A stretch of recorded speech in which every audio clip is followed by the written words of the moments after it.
դպրոցական աշակերտները ձերբակալման վայր տեղափոխվեցին, այնուհետև Դավիթը 2 ամսով կալանավորվեց այս պահին։ Նրա դպրոցական ընկերներն են ակցիա իրականացնում, խնդրում եմ կներկայացնեք ձեր այսօրվա պահանջը պահանջելով նորի գրասենյակի դիմաց։ Այո, իհարկե, մենք հավաքվել ենք մեր հին դասանով եւ նոր դասանով ՄԱԿ-ի գրասենյակի դիմաց մեկ պահանջով Դավիթի եւ Միքայելի իրավաբանական գործունեության նրանց կալանքի հետ կապված որոշման փոփոխության, ավելի կոնկրետ Դավիթին տնային կալանք տալու եւ Դավիթի ազատության հետ կապված որոշման փոփոխության ուրիշ առումներով այս հավաքը ուրիշ միտք չունի։ Միայն այդ հավաքի միտքը դրանում է կայանում։ Հիմա դուք ակնկալում եք, որ որևէ արձագանք կլինի այս գերատեսչությունից, երեկ էլ գլխավոր դատախազության շենքի մոտ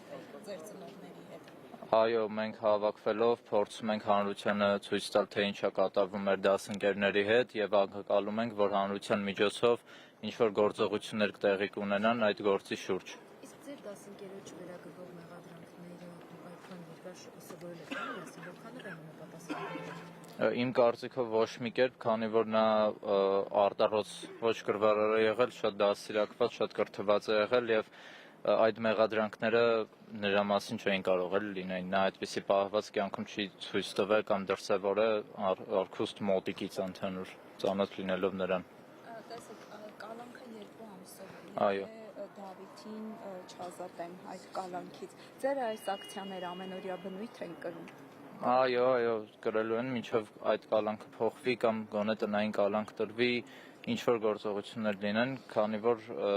այդ ամեն ինչը դրսևորում է մենք գիտենք մեր Դավիթին եւ գիտենք ինչպես է իրավիճակը, ինչ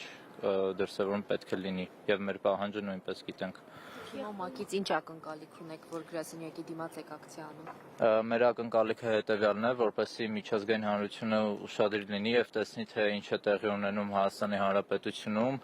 թե դպրոցականների հանդեպ, թե երիտասարդների հանդեպ եւ որպեսզի ինչ որ գործողություններ տեղի ունենան եւ որոշումը փոխվի։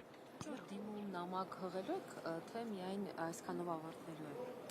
Դրա հետ կապված կոնկրետ բան չեմ կարող ասել, կարող եք հետևել կտեսնեք։ Եղբայրներից Միքայելը դպրոց հաճախում է։ Հենրի Էլբակյան։ Դասընկերն եմ։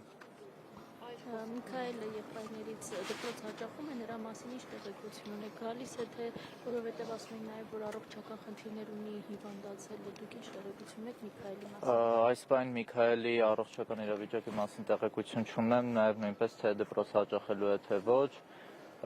Տեղեկությունների դեպքում կարծիքով իրավաբանները կհայտնեն դրա մասին։ Ձեզ եմ շնորհակալ։